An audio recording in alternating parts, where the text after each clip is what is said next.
yesterday, you would know the answer. I watched the lesson. Which one did we say? Human dignity? Yeah.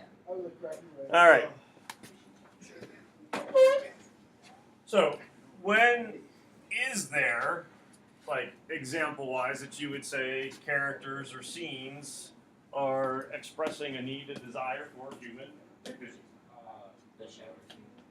When they went to play basketball, when they wanted to watch the World Series.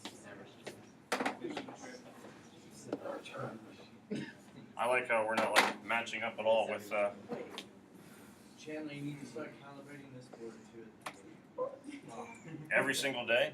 He does it in Miss Kane's class. Oh, that'd be annoying. Well, because she has to switch it from Yeah. Mr. Cummings to her. Here we go. If you could ask a question like that. The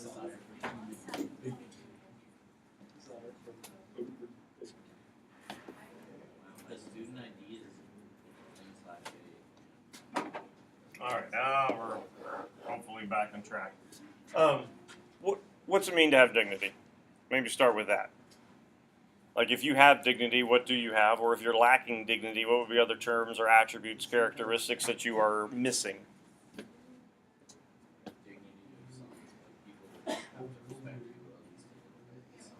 I was gonna say like self-respect. Well, I'm gonna just rephrase what I say. You're so original. I said it. Then you said it. All right, so if the wording of the phrase, at the very least, is kind of causing issues with, well, what's a desire for human dignity, what would be things that demonstrate that there is now a desire for self-respect? So Zach was starting to mention things where, like the fight in the shower.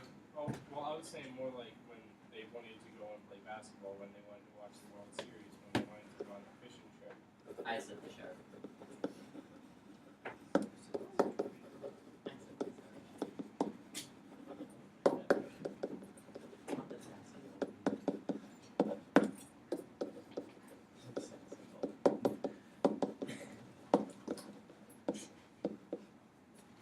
So for these things, why do them wanting to watch the World Series illustrate a need, desire for self-respect? I mean, in the sense that we know McMurphy wants to watch the World Series because he wants to watch the World Series.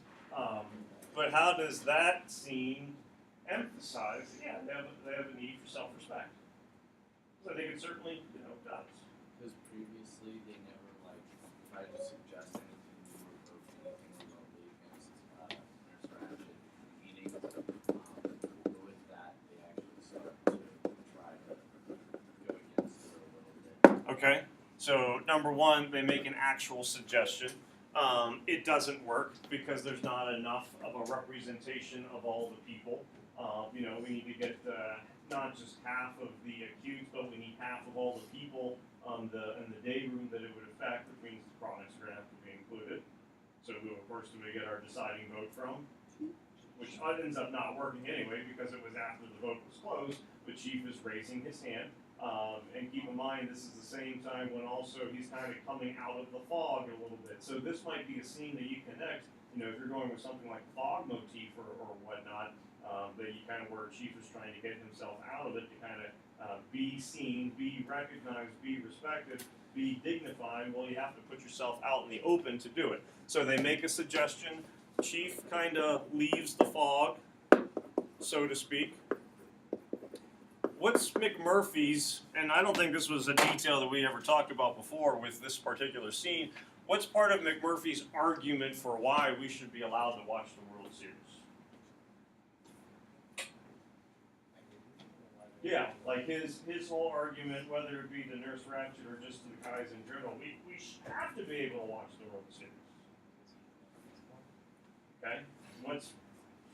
What might be surprising about the fact that he's never missed one with his personal history? Because where has he watched the World Series? Like work camps in jail. Yeah, like I got to watch this in jail. Like, this is an American thing to do. Every red-blooded American should watch the World Series. Doesn't matter if you're at home or you're in the slammer or whatever, you get a chance to be able to watch the World Series. So it's a little ironic that something that an inmate in a prison would be allowed to do, Nurse Ratched is going, no, there shouldn't be, this isn't something, it would entirely mess up the routine. When you think of places that your dignity would be taken away, where your schedule is restricted, I think jail would be one of those places that first comes to mind. But this is something that's allowed in jail, but is not allowed on the ward. So you have this kind of contrast of jail versus the ward. I promise I wrote it. It might show up at some point. What's happening if you're emphasizing the difference between the jail and the ward?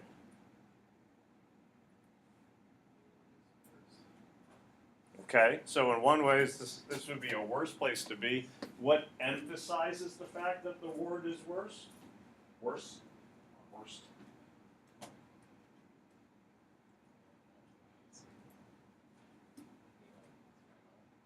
What are we doing between the jail and the ward? Comparing. The difference between the two emphasizes how horrible, how horrific it would be to be on the ward. You started to go. I was gonna say Yeah, he's juxtaposing those two things. He's comparing and contrasting those two things. He's taking two things that you normally wouldn't associate with one another, jail, hospital, putting them in close proximity, emphasizing the difference where the ward is so much worse than what it was like to be in the jail. So the desire for human, and basically what does that mean? That the jail offers more what? freedom. More freedom, or at least opportunity for dignity, makes you more of a person than what the ward actually does. So this contrast or this juxtaposition emphasizes that difference.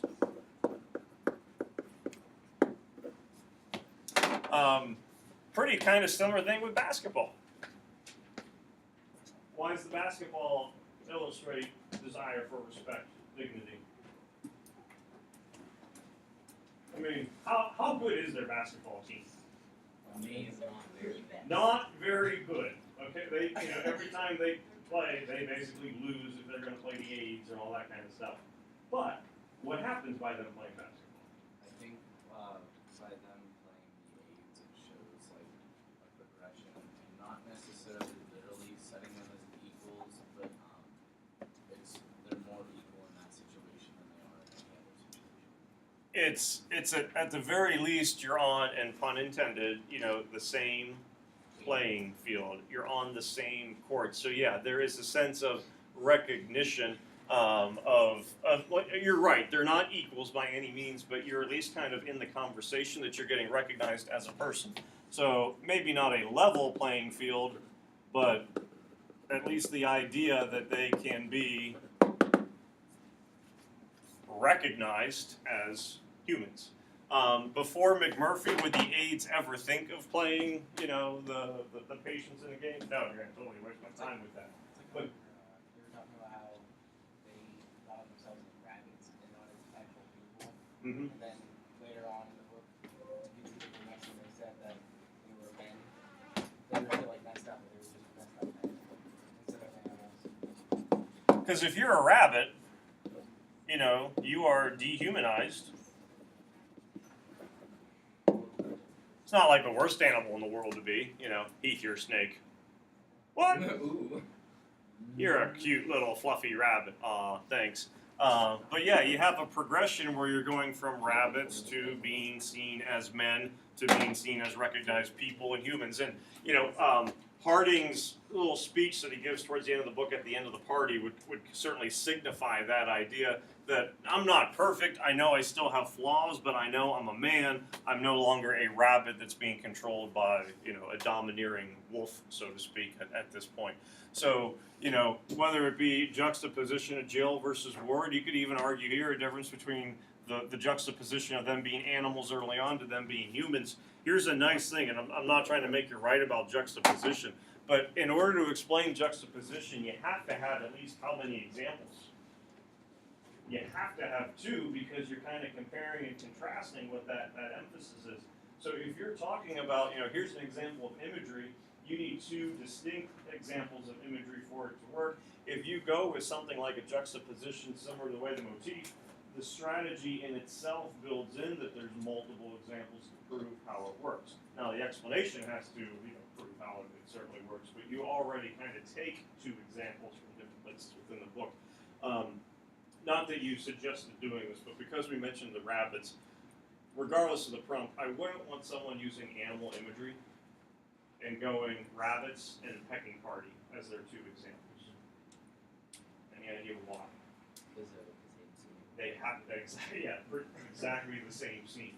You guys are like hens. No, actually, we're like rabbits. Look at these two examples. You basically took them from the same page. So that would be something where in that brainstorming realm, when you're starting to kind of plan out what you want to do in those initial moments tomorrow, try to, not that you have to have an example from part 1, an example from part 2, one example from 3, one example from 4, but make sure you're not going, everything's in the first 40 pages. I have a guess, and I'm not saying this as ambiguous, vague remind text that Nina wants me to send out tomorrow, but I'm guessing that a lot of people are going to write about the fishing trip. And I say that because I think the fishing trip ends up being a pretty climactic, scene-changing, or not scene-changing, but definitely a transition starts to happen for a lot of the patients with the fishing trip, whether you're taking a look at human dignity, whether you're taking a look at a growth or a change in the patients, whether you're looking at power control, all of that kind of stuff.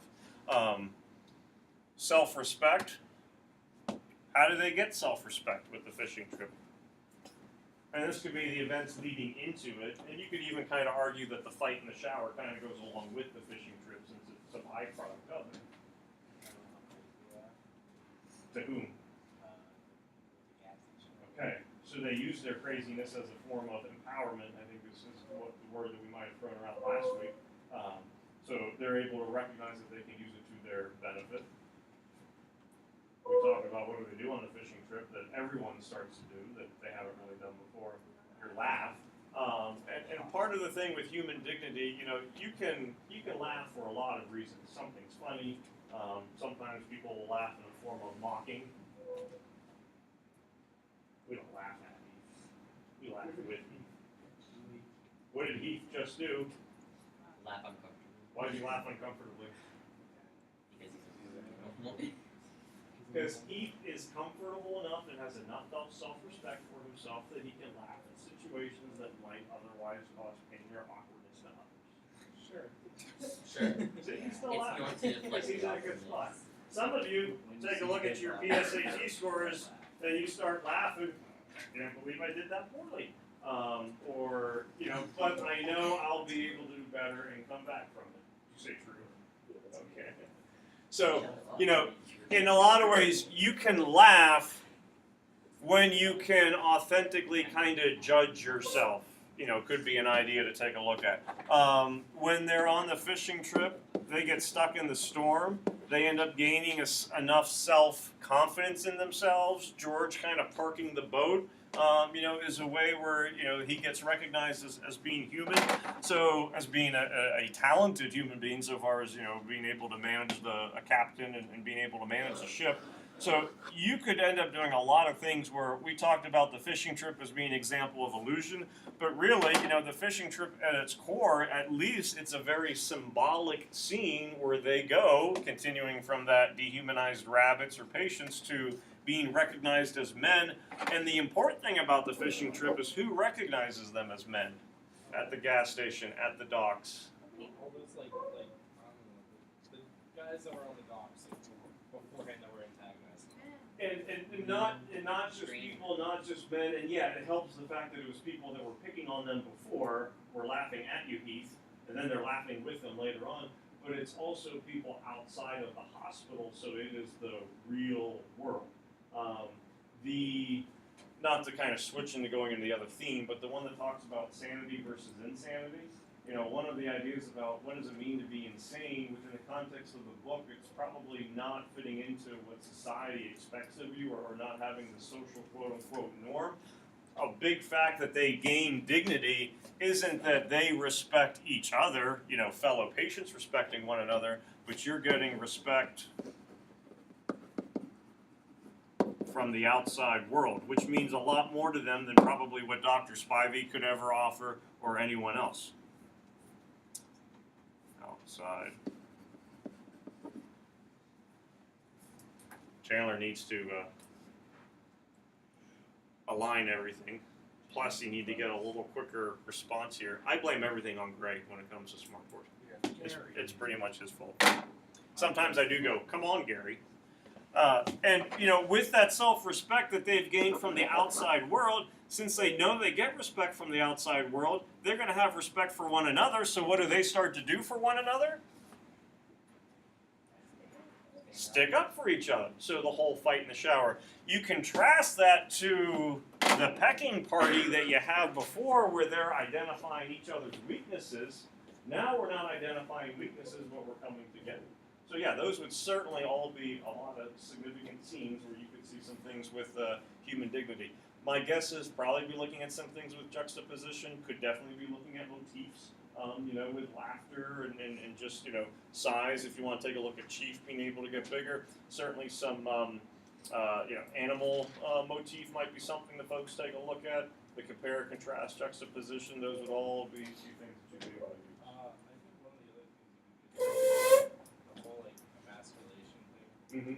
Where like you can take Billy from at the beginning where he's more thought of as like a boy, but then towards the end, like before he kills himself, after he spends the time with Candy, he's actually he's confident in himself. He's not stuttering.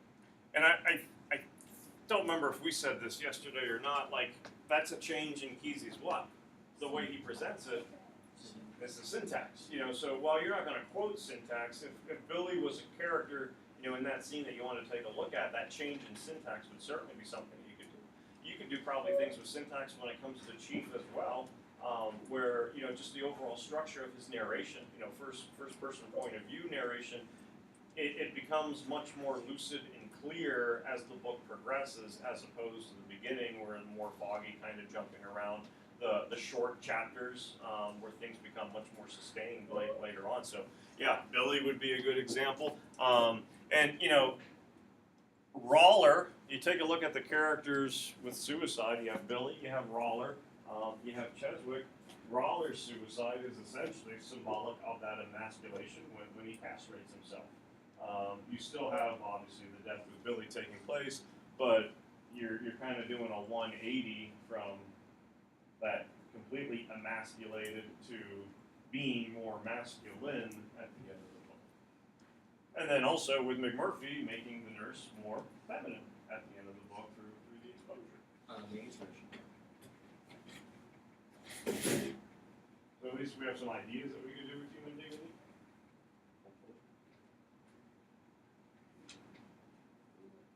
Which other ones concern?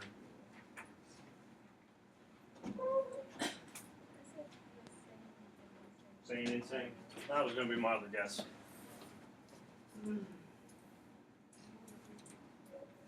one of the should classify Murphy as like insanely sane or insanely insane. Well, how does Nurse Ratched classify him? They don't think he's insane. Just insane enough to pretend he's insane. Like, if we were to do a DRQ, which you're not, you know, Nurse views McMurphy as, let's say, sane. Like, that he is a sane man. Would you agree or disagree?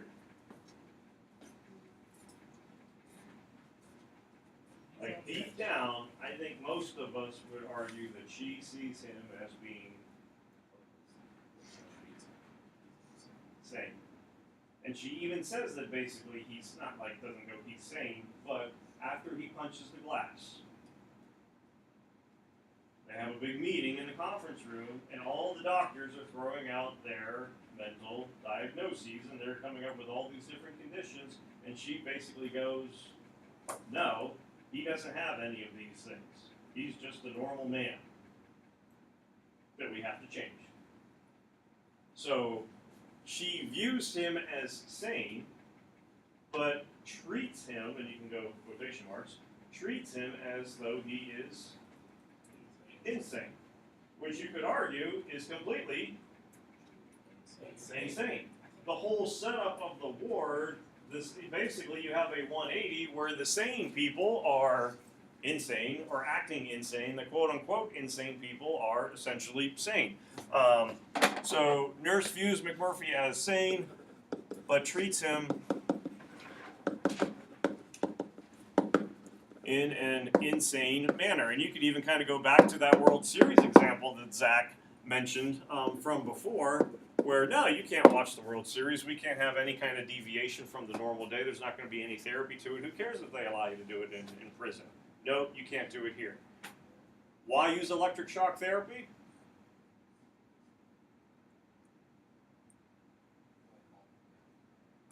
Well, that's what you're supposed to use it for. Why she? Well, I even know you shouldn't even say supposed to use it for. Why is she using it? Punishment, inflict pain, make life miserable. So again, there's not any kind of therapy that's taking place. If you think about a character like Harding, describe positive attributes or even just characteristics about the imaginary Harding that we have on the board. Emma's looking for a man. Oh, here he is. Harding's not really insane. So what would be words that you would use to describe him? Like, for example, you could say well-spoken. Like, what would be words, phrases to describe Harding?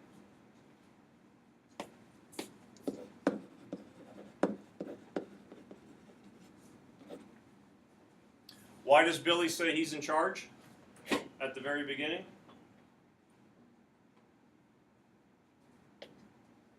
Isn't he educated in some He's educated.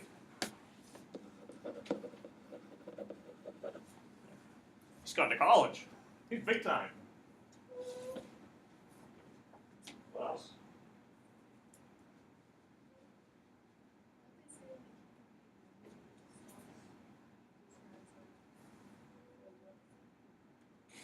So he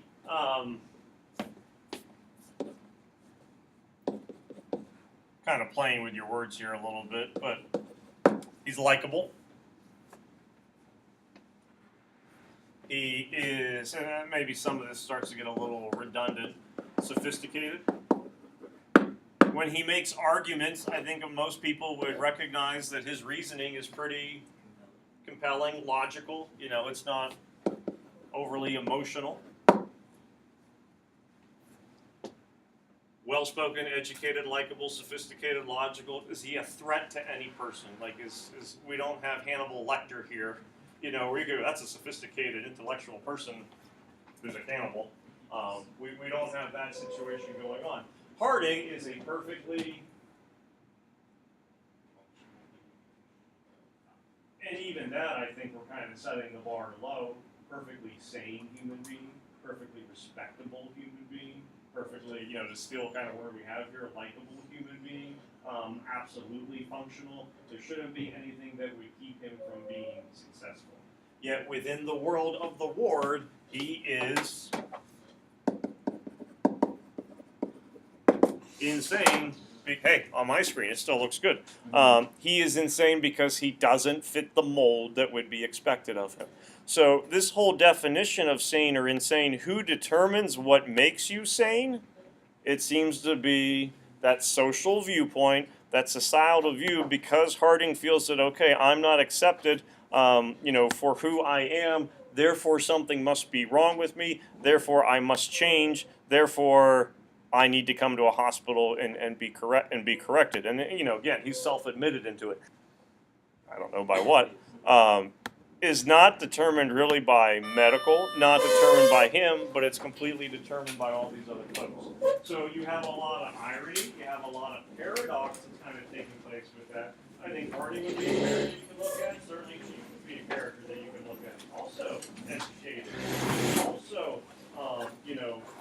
strong and light at one point, and then something happens that kind of causes him to. Oh yeah, the air code comes back now.